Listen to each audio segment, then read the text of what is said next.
Et salut à tous, on se retrouve aujourd'hui pour un nouvel essai avec la Suzuki GS XR600, donc ma nouvelle moto. Je vais être très objectif sur le point de vue que j'ai sur cette moto. Donc moto de 2004 avec le nouveau feu double diamant à l'avant. Elle a des carénages beaucoup plus acérés que l'ancienne. Elle a perdu beaucoup de poids par rapport à l'ancien modèle. Là tout plein fait, on est à 195 kg, donc c'est pas mal du tout pour un 600, surtout de 2004. Le moteur a été revu, il repousse maintenant 120 chevaux, donc là aussi c'est largement suffisant comparé à ce qu'il y avait au niveau de la concurrence. Elle est vraiment au top du top, on peut pas faire mieux. Donc voilà, ça reste une moto très polyvalente et on va voir ça sur la route.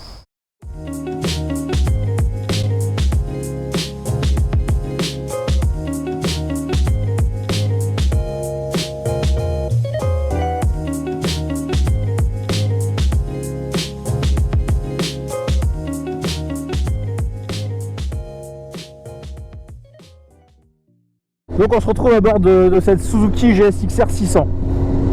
Donc comme je le disais, premier modèle de 2004 avec ce feu double diamant qui est plutôt bien dessiné avec cette lenticulaire en bas. Franchement ça éclaire pas mal et ça lui donne un sacré caractère au niveau du visuel. Donc là renforcé en plus avec les ampoules LED et puis les petits clignots sur les côtés à LED aussi. Ça affine un peu la moto, ça la rend un peu plus jeune. Donc ce moteur, ce 600 4 cylindres, donc il développe 120 chevaux pour un couple maxi de 7 mètres kg. Donc tout ça est disponible très haut dans les tours, hein. Forcément je ne vais pas vous mentir, c'est un 604 pattes, donc il faut lui tirer dessus pour que ça avance et que ça monte bien dans les tours. Mais franchement on a une moto qui est très souple au niveau de la poignée de gaz, au niveau du comportement moteur. Là on est vraiment sur un filet de gaz à 3000, je vais être en 4e ou en 5e. Franchement elle est super souple. Et si on accélère un tout petit peu, elle vous donne tout de suite la puissance. Alors le début de zone rouge est à 15005. Donc là niveau envolée lyrique, on peut pas faire mieux. Alors ça vaut pas forcément un R6 qui balance jusqu'à 16 000, 16 500, 17 000.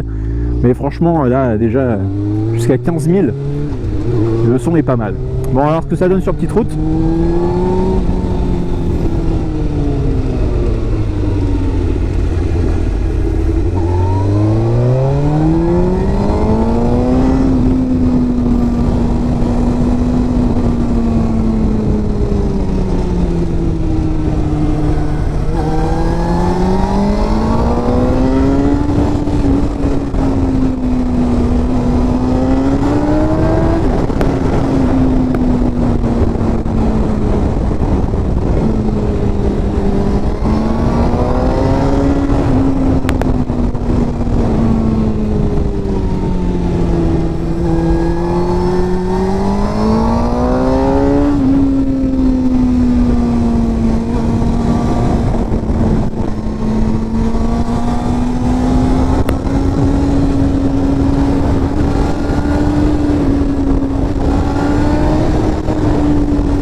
On a clairement un niveau de performance qui est bien présent. Franchement, le moteur est incroyable et la partie cycle elle est d'une stabilité.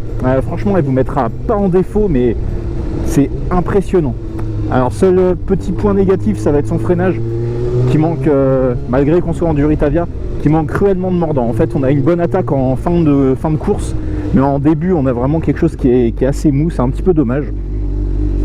Mais alors, ce cadre, franchement, on a une stabilité qui est incroyable. Alors j'ai fait une petite amorce de wheeling guidonnage. Alors, heureusement qu'il y a l'amortisseur de direction, malgré qu'il soit d'origine, heureusement qu'il est là.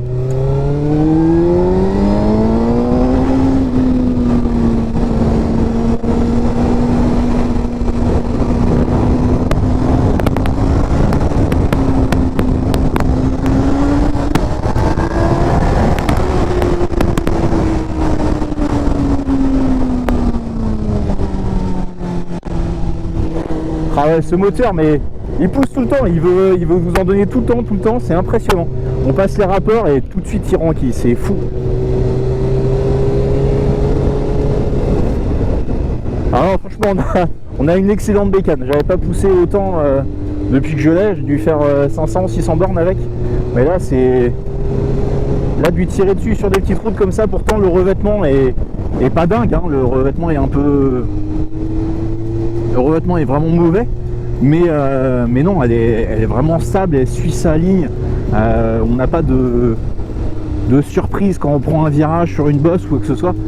C'est vraiment impressionnant. Franchement là, je pense que sur piste, je vais bien m'amuser là aussi. Alors certes, ce sera peut-être pas aussi rigide et efficace que mon ancienne Daytona, mais franchement, on a un truc qui est déjà au top, hein. Parler un peu plus sérieusement et sans tirer dessus. Donc du coup, on a un réservoir qui fait 17 litres, donc ça permet de voir venir. En plus, elle n'a pas une consommation qui est excessive sur route. Là, j'ai réussi l'autre jour à faire 250 bornes avec le plein sans allumer la réserve, donc ce qui est déjà pas mal, malgré qu'on a ressouillé un petit peu à un moment sur la route, mais voilà, on n'a pas une conso qui est incroyable. On a une position de conduite qui est vraiment cool. On n'est pas trop en appui sur les bracelets. On a des bracelets qui sont pas mal écartés.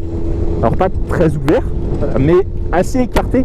Du coup, on est bien en avant sur le guidon. On sent bien quand on prend les virages. Ça c'est cool. Au niveau des cale-pieds, ils sont pas mal reculés, hein, on va pas se mentir. Mais on a une position qui est relativement confortable pour une sportive. Alors là, le top du top, c'est sa selle. Alors là, la selle, on a franchement quelque chose qui est très moelleux, malgré qu'elle soit avec les bords tombants. Mais franchement, on sent pas du tout les arêtes.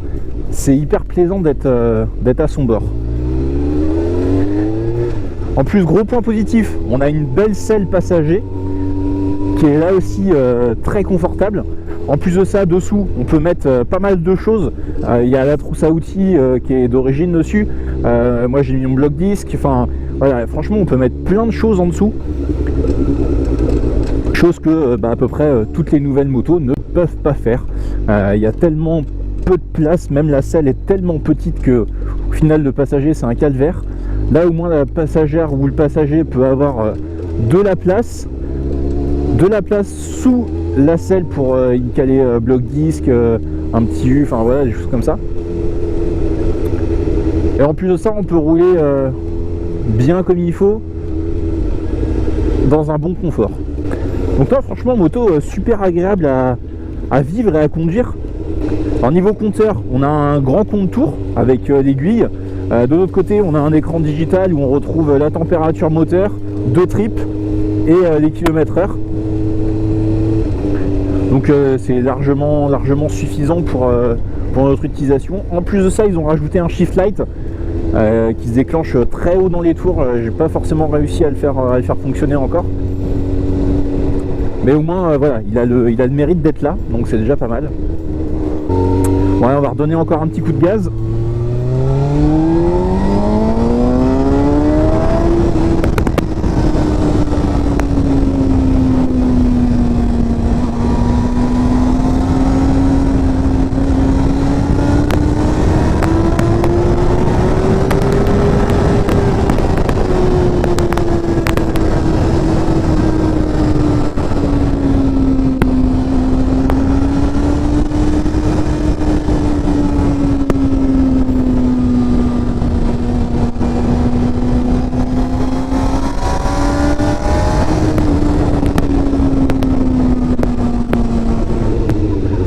franchement des envolées lyriques qui sont super plaisantes.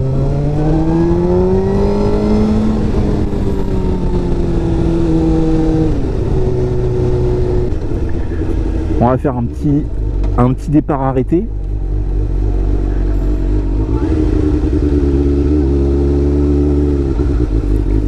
Alors, première, et on y va.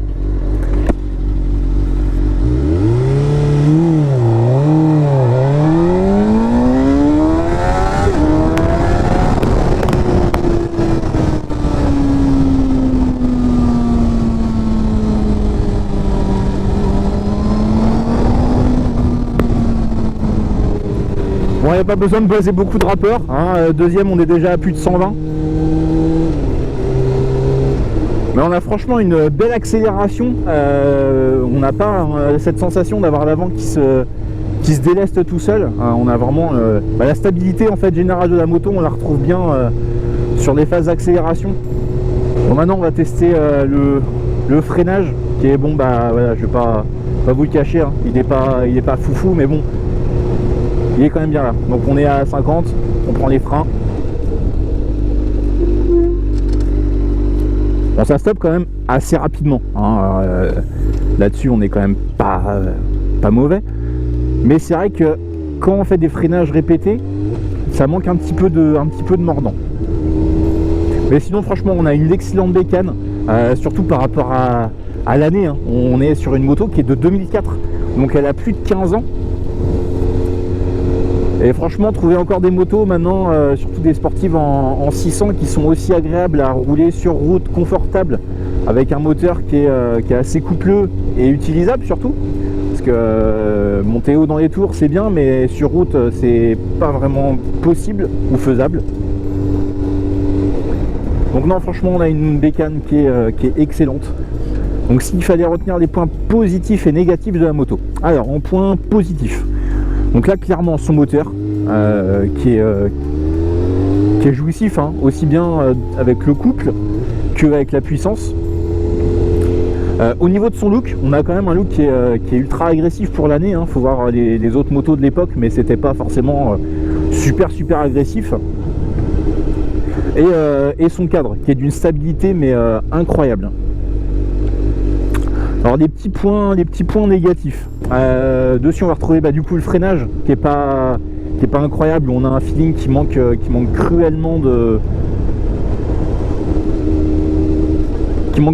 force et de progressivité. Ça c'est un peu dommage. C'est-à-dire que c'est tout ou rien, et en plus c'est tout que en fin de poignée. Donc ça c'est un petit peu dommage.